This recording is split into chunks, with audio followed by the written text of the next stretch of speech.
Well, my name is Kenzie MacNeil. I was born and grew up in Whitney Pier, live in Sydney.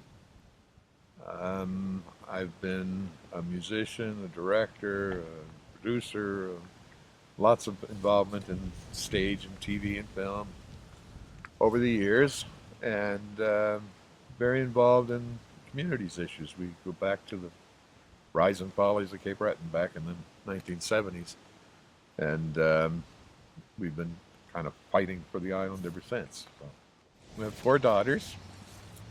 Three of them, fortunately, are here, and so six of their children are here. So I've got six grandchildren here. One daughter in Ottawa and two grandchildren there. So we've been, knock on wood. It's an unusual situation for most Cape Bretoners. So many families have all of their grandchildren away. It's a hard thing to watch. We are a people as proud as there's been. You might remember it. I composed The Island. We Were an Island, A Rock in the Stream. A lot of other songs.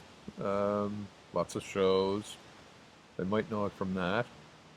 I think politically they might know it. I ran for the Conservatives in 2004 and 2006. It was a kind of a naive run. At the time, the Conservative Party was making nice noises about policies on regional disparity, which, if they had implemented them, probably would have helped Cape Breton's situation a bit.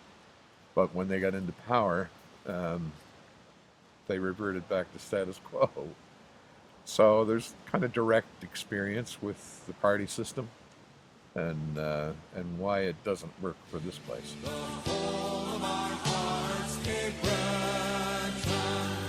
Yeah, Cape Breton is at a stage now. We've lost so many people. We've lost 30,000 people in 30 years. Everything about that says systemic decline. That's a managed decline, right? And I've heard that time and time again from senior peoples in the system, right up to deputy ministers and sometimes ministers, where they will say openly in private discussion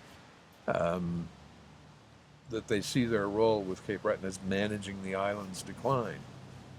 That's an unacceptable situation, where they basically consider the decline of the island inevitable. I mean, I remember hearing guys back in the 90s in the regional development field say that, the island's population will settle down at around 80,000 people. And they believe that. And it clearly indicates that there is no will there to do anything about it. But, we clearly, it's a managed situation. And how important is this election, this federal election, to the island of Cape Breton? I think it's our tipping point. I really do. If we don't get this right in the next few years and learn how to fight for ourselves and mobilize ourselves, then the decline is just going to continue. And it'll quickly reach a point where, the guys that were telling me it'll settle down at 80,000. Lately, in the last 2 years, I've been hearing 70,000. 10 years it'll be 60,000, and then the next thing you know will be a playground for the rich, and God help us, like they did in Western Ireland and Western Scotland, clearing islands and areas of people and calling them bird sanctuaries. I mean, that's kind of where we're heading, and so it is a tipping point. It's kind of a crucial point. Oh, no companies come and no companies go. There's a lot that Michelle and I can do. I mean, Michelle and I are running as a team, right? And as independents, we are not bound by caucus. We are not bound by party bosses. We can voice the island's concerns and the island's issues much, much clearer as independents. There's a lot we can do from persuasion. There's a lot we can do in terms of public communications. You'd be surprised. And there's a lot also out there in terms of potential and possibilities for this place, in terms of everything from green and blue technology to innovation technology, you name it. I mean, we have We are absolutely blessed with resources that you look at similar jurisdictions like, say, Iceland or Malta or places like that have gone through similar situations where Iceland, for example, had a very dramatic loss of population. They got independence in 1949, and since then they've turned it around, and they now have, double the population, highest per capita income or one of the highest per capita incomes in Europe, and with less resources than Cape Breton. But they did it because they had control over their own destiny, and that's essentially where we need to be. We need to be able to control our own destinies. Who do you feel is your biggest opponent in the riding? Well, habit, and political habit. We had that ingrained in us for so long. You were born with the political jersey, and in our case, in the last 40 years, we've had a dominant Liberal Party habit, and so I suppose that would be the most significant. I look, last year there was a national polling firm did a poll in Cape Breton, and in their survey, what they found, 74% of the people they polled in Cape Breton were looking for greater control for the island. Right, 74%. Right, so and that's why Michelle and I are running. We feel strongly, as do an awful lot of other people here, that this system no longer works for Cape Breton. Right, so it's time to basically try something new. And it's time for the island itself to mobilize, right, and to make its case. Not just Michelle and I, through us, yes, but also in addition to us. And we should be sending independent members to Halifax as MLAs. So there's a problem for the traditional parties in terms of the voter here is not that confident in voting for those guys. Um, but it keeps coming back to, you know, um, 74% may be looking for greater control, but will 74% have the courage to make a jump and make a leap into something different? Is it a test, or is it a call to action? It's a call to action too. It's a test as well, but um, and maybe this is coming in stages. Who knows? We're probably going to have a provincial election next year. And there's an occasion for 7 independent MLAs. Um, we're also at a stage too with our population decline where we're going to be losing seats. You know, fairly soon, I would suspect Cape Breton will be down to 1 federal seat, and from what I'm hearing, we'll be down to 5 provincial seats. So our voice diminishes as time goes on too, right? So another reason why this particular election is important to get the voices out there. Do you sense that people are heeding this warning? I hope so. That's all I can. That's all I can say. So, what do you say to the groups that are out there that are following another independent candidate that's running in the same riding, that are making allegations though that Kenzie MacNeil came in just to cut his throat and basically is going to split the vote? Yeah. And now you say you're running as a team with Michelle, or as a partner. What do you say to those people? Well, all I could tell them is, look at us. We have experience. We have capability, and we'll certainly do our best. It's if other people feel that way, then it's up to the voters to decide. Now, Michelle has actual Ottawa experience, Yeah. has MP experience. You have been in management organizations. Is that more than holding up placards and making noise in Ottawa? Oh God, yes. We know how the system works, and we certainly can help people navigate the system in terms of the federal system. But we also know how Parliament works and how the governance structure functions in Canada, and I think with that experience we can certainly navigate it better. So there's also been some talk I've read on social media that, well, who is this Kenzie MacNeil? And I haven't seen him out to protests and stuff. Now, personally, I actually have seen you at a few events, and I know just by doing some research that you've been around and back as early as the Bedeck meeting is always the meeting that people Before talk. then, yeah. So, just can you give a little broader range on where you see autonomy and the battle that you've actually been working towards? Well, we've seen it right back. Go back to the first Rise and Follies. Go back to the music and the sketches and the writing. Um, I've been involved with a lot of community organizations over the years, like New Dawn, in the early development of that. We started the College of Cape Breton Press, the publishing arm of the island. Um, and published a lot of material that deals directly with the issues of autonomy and separation, or however you want to frame it. I had the Cape Retoner magazine. We printed a lot of ink on the island's population issue and on territorial status.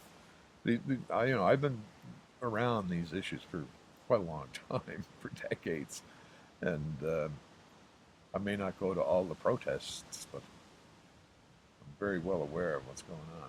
So, what is the platform that Kenzie MacNeil is running under? Last year, when $2 billion came to Nova Scotia in equalization, by their own reckoning, both federal and provincial finance departments acknowledge that 26% of that is due to weak taxation, right? And we clearly present the weak taxation argument.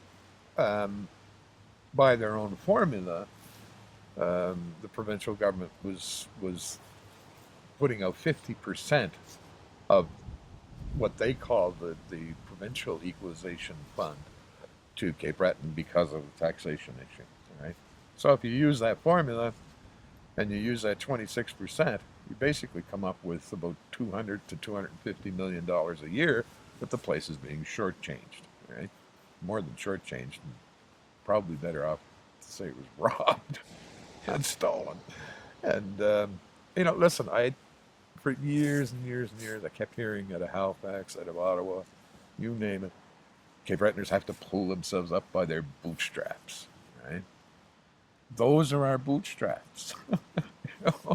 And Cape Bretoners would love to pull themselves up by their bootstraps, but we want them back. It's that simple. Give them back, and we can do it ourselves. So there's a hell of a lot that could happen with that money. We could reduce the tax burden on our citizens, which would make us more competitive in terms of business investment and industry investment. There's like green and blue technologies and stuff that can happen here. Look at transportation.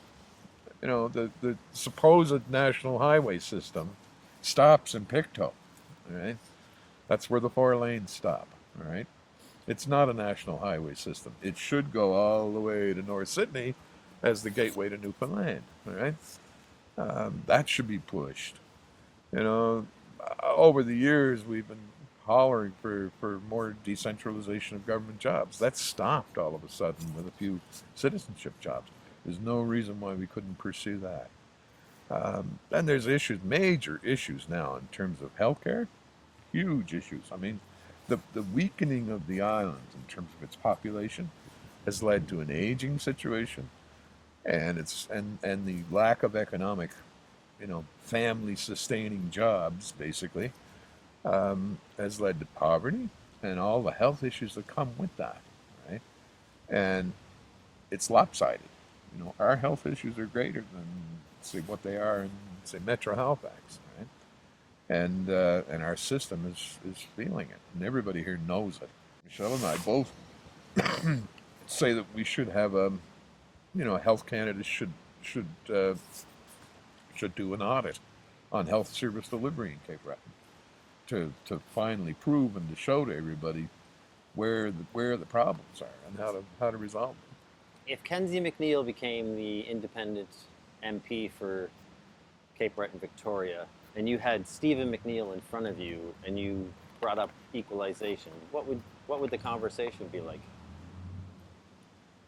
You should be embarrassed by the situation, and if you're not, we'll help you make you embarrassed, because it is embarrassing.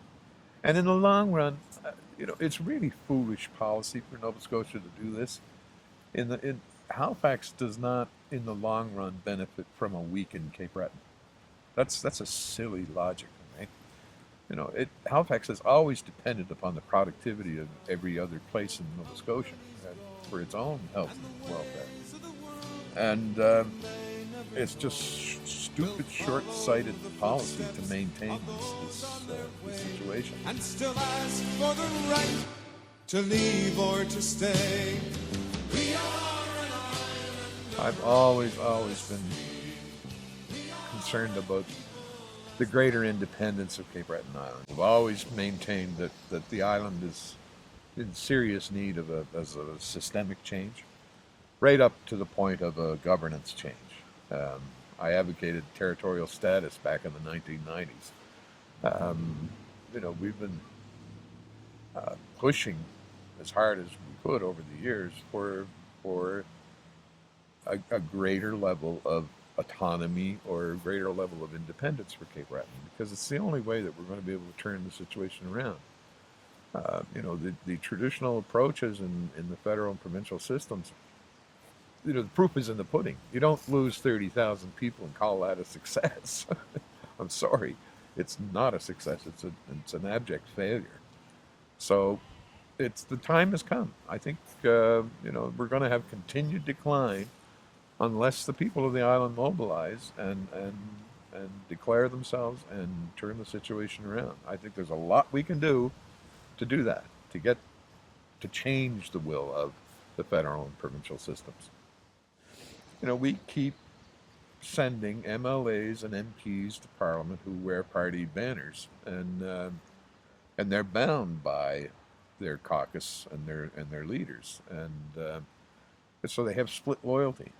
And we're at the stage now where we've got to stop sending people whose loyalty is split. We need people who are dedicated to this place and to the citizens of Cape Breton, and not prepared to just sit in the back of the bus and told to be quiet and do whatever the party bosses say. My leader is the people of Cape Breton. That's my leader. And I'm very comfortable with that. So a lot of pundits are saying, there really hasn't been a big issue in this election other than, superficial things and promises that usually don't get kept. But that's a little different here, isn't it? This is a question of the future of the island. That's the issue. And whether or not people will make the leap to independence. That's the real issue. I'm a full and firm supporter of I know it may take as long as a generation, maybe longer, but eventually we need to move towards territorial status or some level of greater governance with Cape Breton. And in the long run, that's really the only major way that we're going to be able to correct the decline. On that tipping point, as an island, we're also facing a crisis of another sort within our environment. Where do you stand on environmental issues for Cape Breton? Well, we've been so close to the environment all these years. I mean, our people have been, there's a tenderness there. We've seen the abuse of it, and lots of it. I grew up in the pier, for God's sake. I mean, I choked on the ore dust along with everybody else, and so no, we're at a time when clearly there's new approaches that can be taken, and very eco-friendly approaches in terms of development, and we need to take them. It's that simple. Do you think Cape Breton could be a leader in green technologies? Absolutely. And not just green technology, but blue technology too. Ocean, eco-friendly ocean technology, and there's a lot of potential there. Yeah.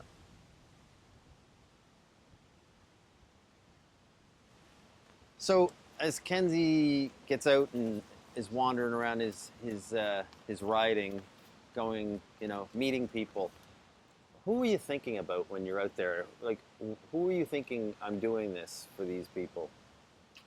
God, I think about everybody really when I think about it. We had a, I come from, my father was he was a field worker with Jimmy Tompkins and Moses Cody back in the 1930s, and I grew up with that whole philosophy. Um, and we developed a leadership pool on the island from our churches and our schools and our unions. That's where we drew our leaders from. It's a little less so now because our unions are diminished. Our churches are diminished and our schools actually are diminished too. So it's a little tougher that way. But when I think in terms of all of those people and what they did for the place and the effort they put into it, you know, it's I think about them a lot. It's I ran into a statistic the other day, and it was a friend of mine. We were flying over the hills of the island not too long ago, and in certain places, all you could see was ruins of farms in the jungle, where farms have been totally regrown, right? And it turns out that something like 75% of the land that had been cleared in Cape Breton is now regrown, right? And you think about all the work that went into that, you know. But I think of those people an awful lot. And of course, I think of my children and my grandchildren and the long, long hope that they can live and enjoy this place. Comes back to family sustaining jobs. I mean, that's what we need is family sustaining jobs.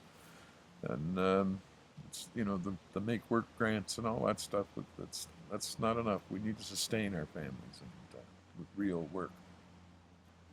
You've got some political friends in political parties, but yet, what are you saying by coming out and running as an independent towards the partisan system?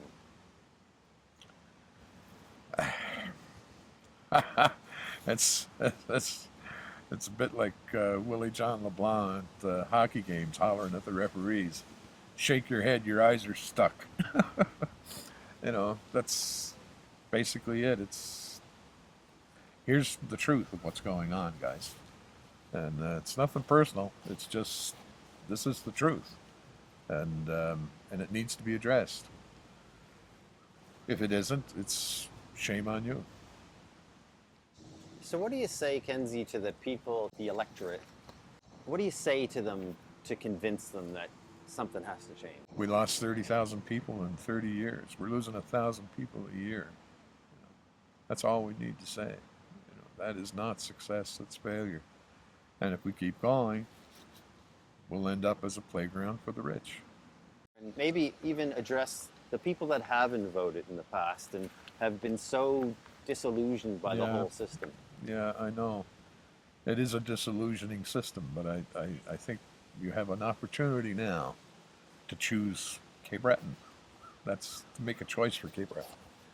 I think that's what's different about this election. And so get out and vote for your independent candidates. I wake up on October 22nd and there's a minority government in Canada. Cape Breton has made national news as we've elected 2 independents.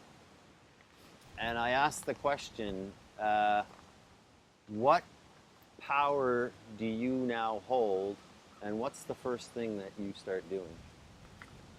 I don't think there's too much doubt about that. Both Michelle and I would definitely insist on a rejigging of the equalization payments, on a rejigging of health transfers, on a rejigging of a lot of activity in terms of federal transfers to Cape Breton. Those are absolutely critical. We have that, here's a couple of other examples. Last year, the feds transferred to PEI $5 million to promote immigration to PEI. They transferred $12 million to Nova Scotia. Guess what they transferred to Cape Breton? $100,000. And last year, another one too. And this goes right through the system, by the way. If you read through the public accounts, this is the kind of stuff you'll find. But last year, they gave PEI $34 million in transfers for science, innovation, and economic development. Cape Breton got $17 million. We got less than half of what PEI got. Right? So those are the things that we would want to see addressed and right off the top, and a commitment to do that. Do you think Senator Christmas can move his agenda? I hope so. I agree with the principle of pursuing greater independence for Cape Breton. Absolutely. And now, obviously, independent MPs in Ottawa Would help. Yeah. We'd reinforce. We'd be sending reinforcements to Senator Dan. Yeah. Trees are in wild return.